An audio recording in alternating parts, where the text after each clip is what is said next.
Good morning. Dear, look at that beautiful shot of my puppy. He's such a pretty boy. Oh, it's been so beautiful out. Good morning. How are you? I hope you're getting some of this fresh air. I haven't watched the news, so I don't know if this is across the country, but that's how I feel. I feel like if I'm having this weather, you're probably having similar weather. I hope so, because it is wonderful for my mood, and it came at the perfect time when I'm feeling pretty good. I'm still napping sometimes, but my liver is getting better every week.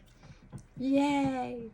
Look at all this energy I have. I haven't felt like I had a sparkle in my eye for ages.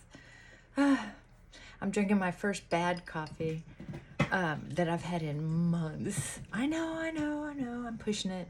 But you know what? I'm human. Sometimes we have to spoil ourselves in ways that are meaningful to us, which is interesting. There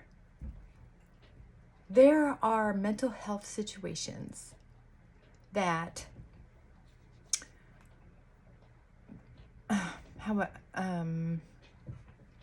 where's my makeup? In this day and age with our culture, that means something to us because it's what we grew up with. When I was first introduced to what I call naughty coffee, it's with all the calories, with all the flavorings, with all the body of mochas and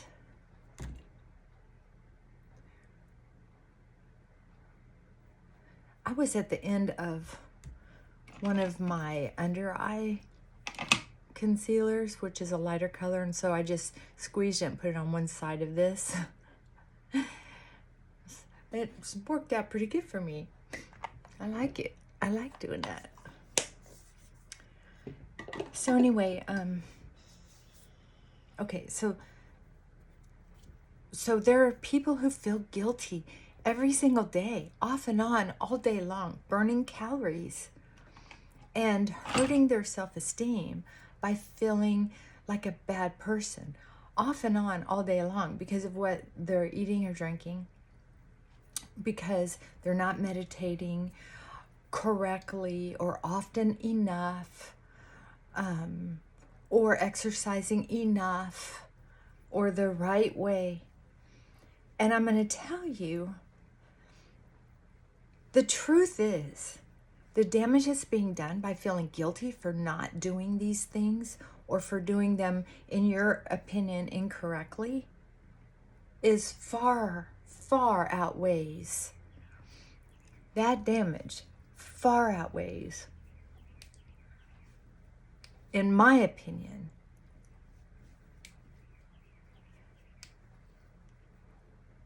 not doing those behaviors. The mental strain that it takes to beat ourselves up and cause damage is negative thought, brain chemicals, feeds the body. So not only are you not doing those healthy things, but you're also poisoning yourself with negative things. Cortisone and adrenaline are supposed to be for fight, flight, or freeze, or for athletes. Does that make sense? And I know there are a lot of people spending a lot of time thinking about, oh, I should go to a wellness retreat sometime, or I should go try that ayahuasca sometime, then maybe my mental health would really be somewhere different. I can tell you from personal experience, massaging those sinuses.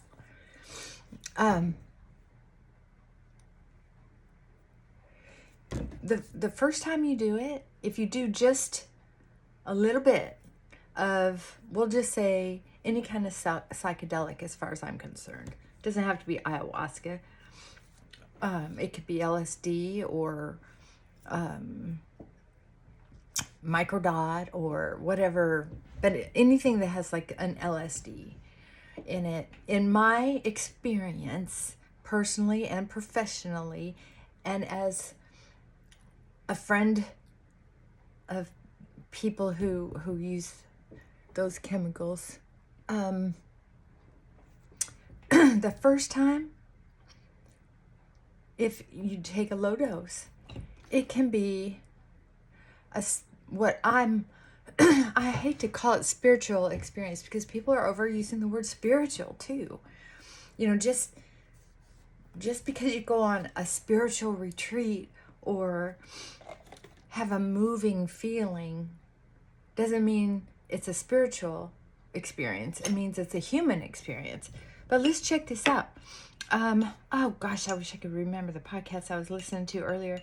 I don't have a lot of time for that normally, but because I hadn't been feeling so well, I've been listening to things on YouTube more than people I wouldn't normally.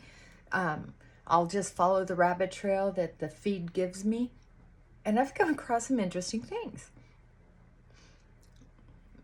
I should maybe add a link. Some people have those where they'll add videos and put them under a category.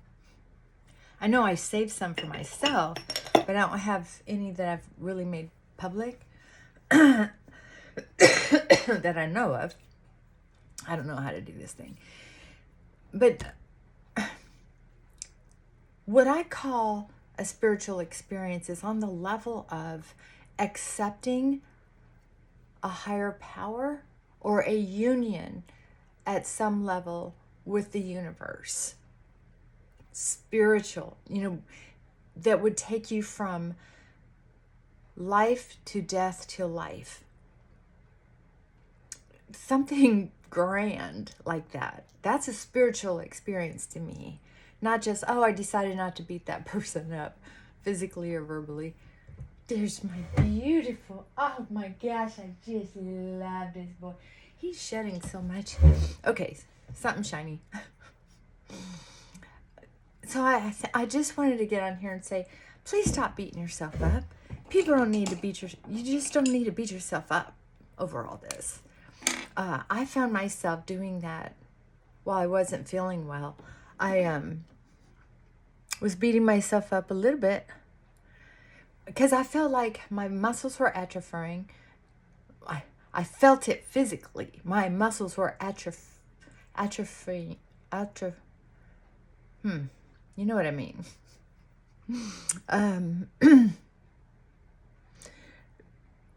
And I kept thinking, if I could just get myself to move. And I've been through that years ago with depression as well. I didn't probably lay around as much as I did this time. Usually my depressions didn't last as long as this exhaustion I've been feeling. Oh, sorry. I'm here. So I started thinking about that, and weirdly this podcast pops up. So it's I know. So anyway, the dealio is that we don't have to tear ourselves down more for not doing something. And looking back when I used to get depressed, before I knew as much about brain chemicals as I do, I used to beat myself up so bad that I'm sure I was making myself more sick and more depressed, because it's sort of this vicious cycle. I could not find a nice navy blue eyeshadow. If you know of one, let me know. But so I had to just, I have this eyeliner pencil, and because my eyes are so baggy and flabby, come down, I get it up on my eyelid, so I put powder on it, but it's black. The gray just makes it too light for me. So I would love to have a nice navy blue. People do bright blue, royal blue, baby blue, all kinds of blue, but not just a nice, normal navy blue. I don't know. Oh, well.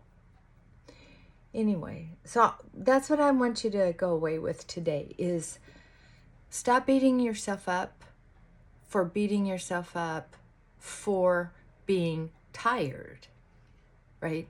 There's feeling tired and kind of guilty, which just isn't necessary. If you're feeling guilty, it's a sign. Is there something you can do or not do, right? If you're feeling guilty about something, don't let it turn into shame. Shame means you think you're a bad person. Guilt is like, I might have done something bad. Maybe I need to analyze this and figure out what my next steps are. That's all. And if you're just being lazy, well, get your ass up or quit beating yourself up and enjoy laying around. One or the other. That's my, and then give yourself a time limit. If I know I'm just being lazy, people don't like using that word, but it's a word. So if you're just being lazy, go ahead and decide. Am I going to give myself permission to be lazy for a couple hours? A day or two? A week? Depending on what's going on. Go ahead. Go ahead. It's your life. You're the boss of you. And if it's your parents or your authority figure somewhere in your head saying, you don't get to be lazy. If you're lazy, you're a bad person. Well, it's time to get over that. It's time to buck up, get over that and recognize if you're old enough to be listening to this, you're old enough to probably start saying to yourself, it's time for me to decide what kind of person I am. Do I want to take care of myself like a happy, normal person? Normal-ish person? Or do I want to continue feeling bad and blaming other people for my lousy childhood? I told a client the other day, I said, okay, I'm gonna refer you. I'm gonna let you think about this other therapist who can help you with family systems things. Someone who can help you recognize when you're using the template, the emotional template on your current situations that you used to have in your childhood. And then you can come back. But if you're not ready to be open-minded, if enough blankets haven't been taken off that we can change your bed, then there are therapists who are much better at that. I don't have that talent that I can break through someone who's purposely being defiant or rebellious. And by purposely, I mean they're very good at it. I don't think we do that if we have other tools. I think sometimes those are the only tools people have, is to be defiant and rebellious. It's like it's their fallback, and they don't even know they're doing it. And I don't have the patience for it. I recently have had a client that I just was so happy to be working with. Seemed very similar in many ways to my favorite type of client. And I can always because when I was young, I was that way too. I had certain favorite ways that I dealt with things. because I had that family systems stuff going on. You know, that past trauma where if you have to buckle if you want to live, if you want to survive. And I mean that literally and figuratively. But at some point, you have to be able to trust somebody just enough to try something different so you can get out of that. And there are some master family systems counselors, and I'm not one. I'm more of a Albert Ellis, more do the math, let's do the math kind of counselor. So yeah, I'm not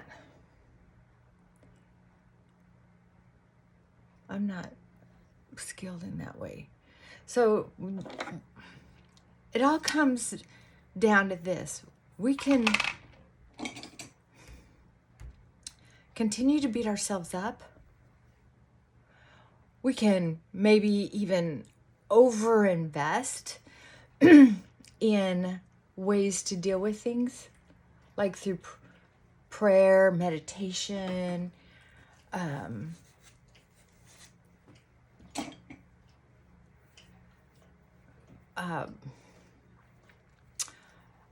all these supplements that are usually placebo effects.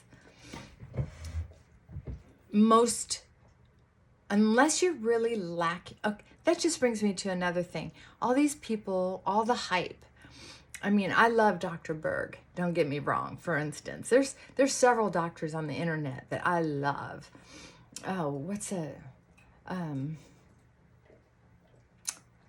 my other two are more Eastern looking doctors.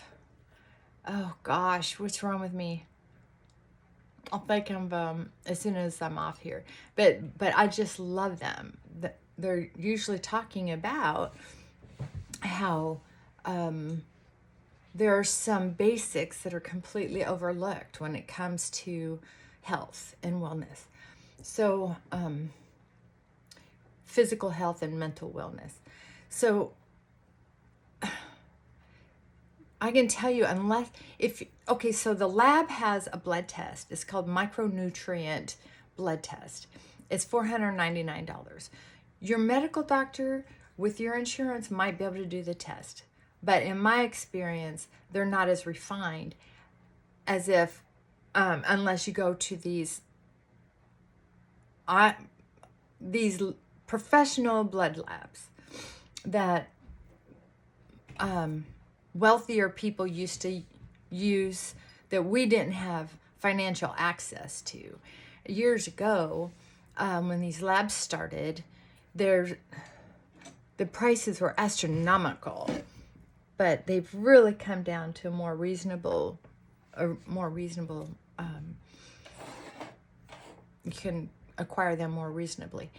So they will tell you which vitamins and minerals you're low on.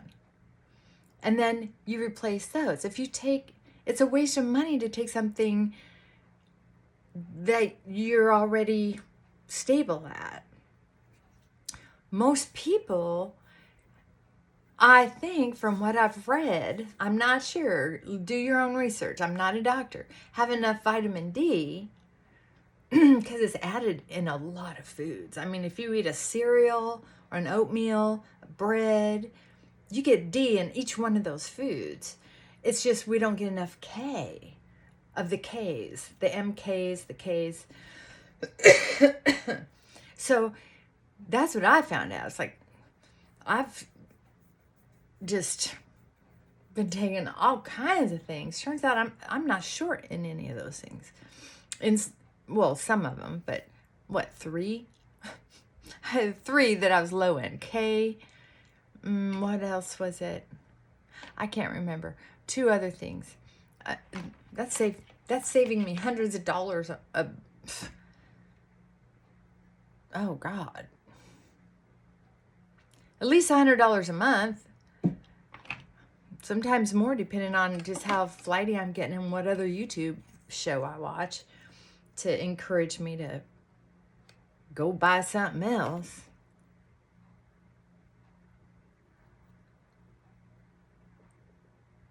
And with this liver thing, that scare, oh my God, you should see my Amazon bill ordering all those vitamins and nutrients before I got this test back. Oh my gosh. I look like an old lady with this lipstick smeared all over. Oh, who am I kidding? Anyway. So, bottom line,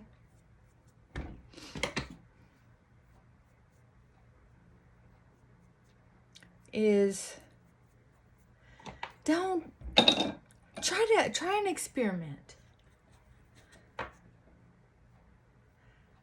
Just try.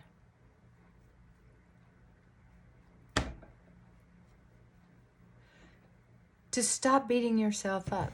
I used to try so hard to be, when I was changing my life from being a drinker to a sober person and looking at all the self-centered things that I did or didn't do that protected my relationship with alcohol.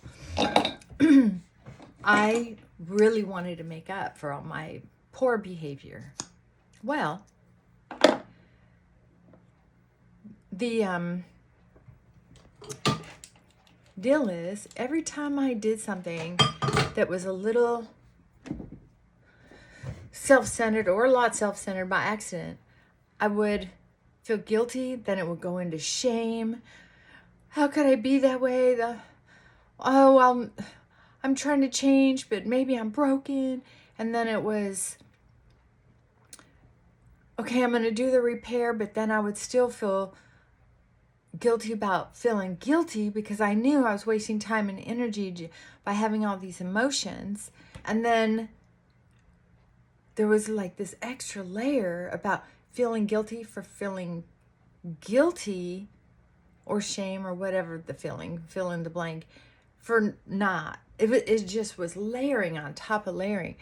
And the reason I'm sharing that with you is because I found out through experience, personally and professionally, that I'm not alone in this. That's why I'm sharing it with you. I know I'm discombobulated, but I'm not a professional YouTuber. And when I'm talking to this little phone, I try to think of it as I'm talking to a person because I can see myself in the phone, but it's not the same. It's not the same as talking to a real person. So I know I get scattered and get off topic, but I tried to do some lives to be able to interact with you, but I kept getting these people who would show up and they would just change the subject.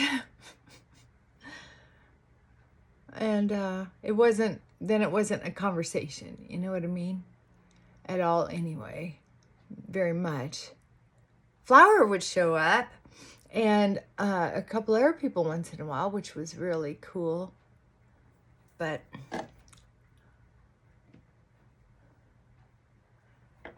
oh, who else was it that would show up? See, I haven't been on here for so long, I'm even forgetting names. I'll tell you what, stress will cause temporary amnesia. It will cause short-term memory loss. And on occasion, long-term memory loss. I know there are some things that some people who've been very important to me.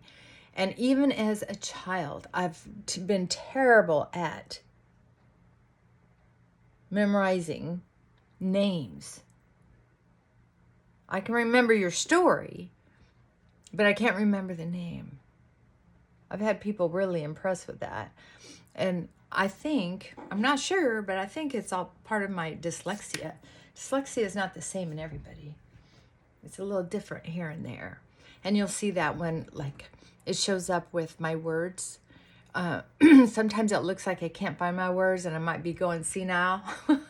I've had the same level of messing up words and names since I was under 10. So it's not just senility. if there's senility coming up, it wouldn't be a shocker, because I think it turns out that the more stressful life you've led, the more apt you are to get brain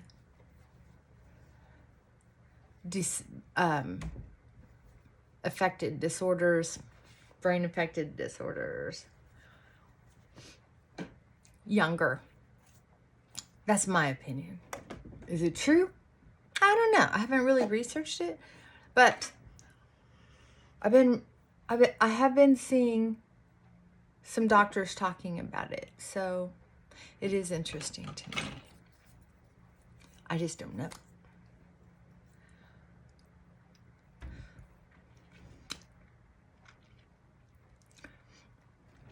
I had second-degree sunburns when I was a kid, because my mom used to leave me unattended. Oh, to say the least. And so I don't have much. I have some scarring on my face, and I have no lip line. You can tell where I probably used to have a lip line, but instead it's these weird little freckly kind of jagged, like where that soft tender lip is, it just isn't defined. It like fades. Anyway, that's what I think it's from. Or maybe that's just how my face is. I don't know.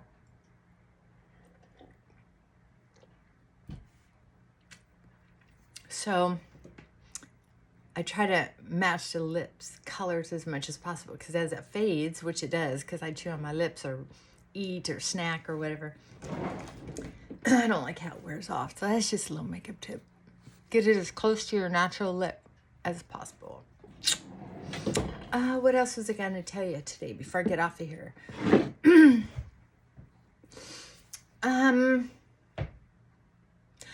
Oh, okay. So going back to meditation, how long we should meditate. There are people who go, oh, I meditate 20 minutes a day. Well, let me tell you what. I used to, especially early in sobriety, probably the first 5 years, the first 3, 4 years of my sobriety, I know I had a meditation room. I had the cassette tapes. I had the music. I had the plants and the anything that would be associated with meditation. I had it. I was listening to anything by Eckhart Tolle, by Ram Dass, Albert Ellis. I accidentally came across some of his stuff at a library book sale. Who else? Oh, Shakti Gawain, Sark. She had some poems for women that I found very useful.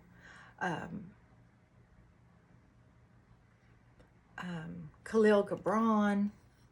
Lots of things to try to help bring me peace and to feel a part of the world instead of so uniquely broken, right? So I think I'm probably going to run out of memory. So if this gets caught up or out of space, sorry about that. And I do probably need to go here pretty soon. We're supposed to go see my mother-in-law, which I'm looking forward to. So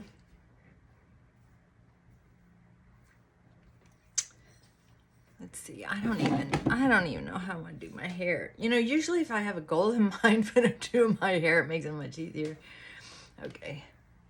So what I was going to tell you is that for a limited time, our brain and our body finds incredible relief from meditation. So please experiment with it. But I can tell you, it is not a normal operandi for the human body to sit still 3 times a day for 20-minute meditation.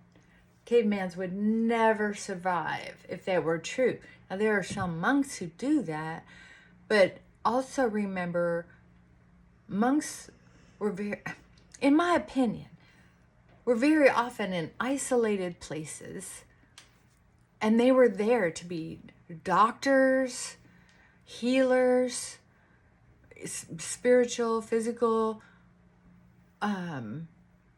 They weren't just up there getting free stuff to survive. They were hard workers, but they were also doing physical labor and emotional, mental labor. So if they didn't have meditation, ouch,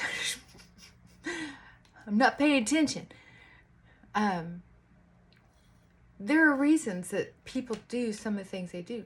Now, for us, as nice and easy as most of our lives are really supposed to be, I mean, basically, if you eat and you're in a safe place and your basic needs are met, we're living in paradise.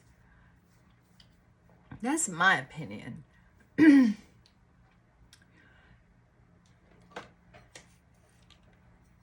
Think about it. So I don't think we really need that much meditation. There is a kind of rule of thumb I go by because it's helpful to me. You have to kind of find what's the right balance for you personally. Just don't beat yourself up for not doing 20 minutes 3 times a day or 2 hours every day or whatever.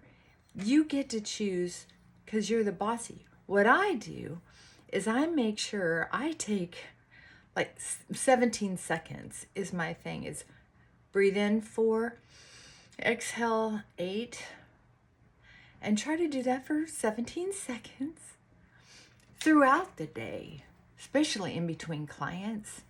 And it slows down my respiratory system. It gives me a chance to reconnect with the fact there is a God or universal energy and I'm not the boss of it. Right? Because there for a while, your ego can really get carried away and think, I have to save the world, or I have to save this person, or thank goodness they listened to me, and their life is getting better. That's not where my ego needs to go. I love it when people say, and I used to take it far too seriously. They used to say, oh, I was about to do this or not do that, and I heard your voice in the background say, fill in the blank. And I'd think, haha, yay, I did it. And really, honestly, it's not me. Oh, my nose itches. That's the universal shift somewhere between their brain and my brain and whatever it is in between. They were able to hear what they needed to hear to help them along their journey. And I'm telling you, that is pretty cool to witness, to just be a part of. Because just because they listen doesn't mean that later on they're not going to go home and do or do something crazy. Or a year later, after they quit seeing you for help, that they're not going to do something crazy. You don't know. Stop taking everybody and everything so seriously. Everybody is simply doing the best they can with what they have to work with. And we get to give ourselves that same break. So, stop taking all these regimens so seriously. Give yourself a break. I didn't go to a meeting yesterday that I usually go to, and that's why I think I'm having this dialogue with you, is because for a short time I felt like feeling guilty. And the fact is, it's even a holiday weekend. So there probably wasn't anybody else there either. And if they were, why wouldn't they understand? I mean, good grief. I haven't been feeling well. I'm lucky I've been feeling up to going anywhere. I'm lucky that my health is turning around. I'm really excited about how I've been experimenting with. If you're like me and you have cowlicks, sometimes just curling in the opposite direction than you think is actually what's gonna change it. Like this one. Now it's finally going back a little better. Oh my goodness. Yeah, I know. Lots of shiny things today to keep me changing the subject. Not doing it on purpose, but what's that look like? Is it passable? Yeah. It is. Passable enough. Besides, I'll probably end up putting it in a ponytail. It's pretty nice outside, but it might warm up. Okay, so lesson for today. Stop beating yourself up. I didn't give you permission to beat yourself up. If you share something in the comments that I don't like, I might say beat yourself up for 5 minutes. Not literally. Take care of yourself today. And recognize that as long as you can make something better at some point, won't you? Will you? I hope so. Do you need to make yourself depressed because you've been depressed? Do you need to beat yourself up because you haven't been eating right or you've been smoking too much? Look at it as sort of a warning sign, like it's gentle guilt. And just say, well, maybe it's trying to wake me up. And if you're going to suck on that cigarette anyway, go ahead and thank God that you have that tool to get you through whatever it is you're smoking about. I don't know. I mean, I don't want you to smoke. I'm not trying to encourage you, but that was just an example. I knowing that sugar feeds cancer, about a month ago, I was just feeling rebellious, and you know what it is? I got a little box of Oreos, and I ate probably 6 to 10. I don't know, not 10. I can't eat them after a few. They start burning my tongue. Love them. And I just put Chips Ahoy on the grocery list. Why? Because sometimes I need that comfort. Do I smoke? Every once in a while. Why? Because sometimes I need that tool. Do I eat healthy? Most of the time. Do I go for at least a little walk every day? Most of the time. But if I go through a streak and don't feel like it, do I deserve to be punished by anybody, let alone myself? So we do what we can do. As long as you are the boss of you and you're not living in some kind of past trauma stuck there, destroying your current life, slip and slide as much as you can tolerate. If you're stuck, get a therapist to help you with that family systems gerbil wheel, right? I'm not good at that. Oh man, I've seen some people say, oh, I get it, when I'm explaining something to them. And then I've seen some people just fight it and fight it and fight it. Like, well, no. I mean, after they just said I was right in one way or another, then they'd backtrack to protect the system. That's very often what we do. Oh, I had a good childhood. And then in a couple minutes, admit to, except, I was beat every time I opened my mouth. And then when I point that out, well, do you see how this might be a repeat of what you went through in your childhood? And they're like, oh, well, everybody got slapped around when I was a kid, so no. Like,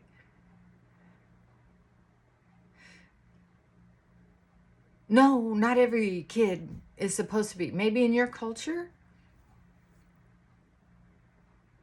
it was corporal punishment, but you have to be able to rationalize in your head that it's the right punishment matching the dissension. And if you can't find how those two meet up, the child will feel abused, unloved, unseen, unprotected, and accosted. And then, based on their personality, they'll respond in a certain way, right? So like when I was a kid, I had to take care of everything. And if I didn't, there was hell to pay. And my personality, I became like a dictator. You have to do things my way or else. And that's why it was sort of a spiritual shift when I recognized there is a God and I'm not it. That was like, first time I heard that little sentence, I was offended and shocked. That's a spiritual shift. So keep your eyes and ears open. Keep your heart open. I gotta run. Mwah. Bye for now.